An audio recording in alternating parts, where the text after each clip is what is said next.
Hi friends, எல்லாருமே என்ன சொல்றீங்கன்னா, எனக்கு சப்ஸ்கிரைபர் வேணும்.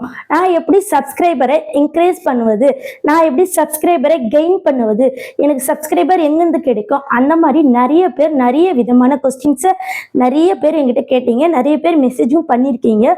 ஸோ இது அவங்களுக்காக மட்டும் இல்லை, உங்களுக்காகவும் தான். சப்ஸ்கிரைபர் என்பது நமக்கு யூடியூப் கொடுக்காது. யார் தெரியுமா கொடுப்பா? நீங்க தான் பார்த்துட்டு இருக்கீங்க பார்த்தீங்களா, நீங்க தான் சப்ஸ்கிரைப் பண்ணணும். ஸோ உங்களால் மட்டும்தான் சப்ஸ்கிரைப் இன்க்ரீஸ் ஆகும். ஸோ சப்ஸ்கிரைப் பண்றவங்க 3 டைப் இருக்கு. ஸோ நான் உண்மையை மட்டும்தான் சொல்ல போறேன். ஸோ யாரும் கோச்சிக்க வேண்டாம். கண்டிப்பா லட்சத்துல ஒருத்தராவது இந்த மாதிரி இருப்பாங்க. ஸோ 3 டைப் சப்ஸ்கிரைபர் யாருன்னு ஃபர்ஸ்ட் சொல்றேன். ஃபர்ஸ்ட் வீடியோல இருக்கிற கண்டென்ட் நல்லா இருந்தா சப்ஸ்கிரைப் பண்ணுவாங்க. நல்லா புரிஞ்சுக்குங்க, கண்டென்ட் அது உள்ள ஸ்டஃப் இருந்தா சப்ஸ்கிரைப் பண்ணுவாங்க. ரெண்டாவது இந்த கண்டென்ட்ல ஒண்ணுமே இல்லை, டோட்டல் டைம் வேஸ்ட் அப்படின்னு சொல்லிட்டு சப்ஸ்கிரைப் பண்ண மாட்டாங்க, அப்படியே போயிடுவாங்க. மூணாவது, இந்த கண்டென்ட்ல நல்ல ஸ்டெப் இருந்தாலுமே சரி, நல்ல விஷயத்த சொல்லியிருந்தாலுமே சரி, இது நான் எல்லாருக்குமே சொல்லலை, நீங்களே திங்க் பண்ணுங்க. நான் ஒரு இந்த மாதிரி பர்சன்ஸ் எல்லாம் இருக்காங்க அப்படின்னு சொல்லிட்டு நான் சொல்றேன். எல்லாருமே நான் சொல்ல கிடையாது. கண்டிப்பா யாரும் தப்பா நினைச்சுக்காதீங்க. ஒரு சிலர் நான் எதுக்கு சப்ஸ்கிரைப் பண்ணணும் அப்படி சொல்லிட்டு போறவங்களும் இருக்காங்க. இந்த 3வது டைப், சரிங்களா? இந்த 3 டைப் சப்ஸ்கிரைபர் தான் நமக்கு இருக்காங்க. அதாவது இந்த 3 டைப் சப்ஸ்கிரைபர் தான் நமக்கு இருக்காங்க. ஸோ இந்த 3 டைப்புமே நம்மளுடைய சப்ஸ்கிரைபரா ஆக்கிக்கலாம். அது எப்படின்னா, அதுக்கான வழியை தான் நான் இதுக்கப்புறம் சொல்ல போறேன், சரிங்களா? வாட் எவர் எந்த சப்ஸ்கிரைபர் டைப் வேணா இருக்கட்டும், நம்ம போடுற வீடியோல அந்த சப்ஸ்கிரைபர் நமக்கு சொந்தமாயிடணும். புரியுதுங்களா? நமக்கு சொந்தமாயிடணும். ஸோ அதை பத்தி தான் நம்ம இப்போ ஃபுல்லா பார்க்க போறோம். ஃபர்ஸ்ட் உங்களுடைய சப்ஸ்கிரைபருடைய மனசை நீங்க புரிஞ்சுக்கணும். நல்லா புரிஞ்சுக்கோங்க. உங்களுடைய சப்ஸ்கிரைபருடைய மனசை புரிஞ்சுக்கணும்.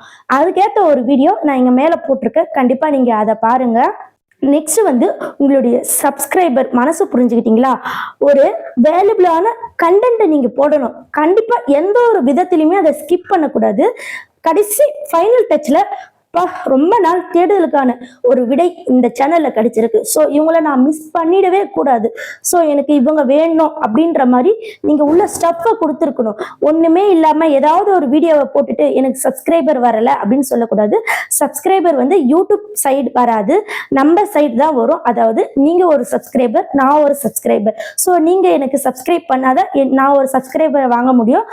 ஸோ நீங்க சப்ஸ்கிரைபர் இப்படிதான் வருதுன்னு ஃபர்ஸ்ட் நீங்க தெரிஞ்சுக்குங்க. நெக்ஸ்ட் சப்ஸ்கிரைபரை ஏத்துறதுக்கான வழியை கண்டிப்பா நீங்க ஃபாலோ பண்ணுங்க. அதுக்கு நீங்க நல்ல நல்ல கண்டென்ட் போடணும். பெரிய பெரிய டாபிக் எல்லாம் எப்படி சூஸ் பண்ண தெரியலன்னா இந்த வீடியோல போயிட்டு பாருங்க. அதாவது மக்கள் தேடிட்டு இருக்கிற விஷயத்தெல்லாம் இந்த டாபிக்ல போயிட்டு பாருங்க. அதுக்கேற்ற மாதிரி நீங்க வீடியோ போடுங்க. அப்படி வீடியோ போட்டாலும் நமக்கு சப்ஸ்கிரைபர் வருவாங்க.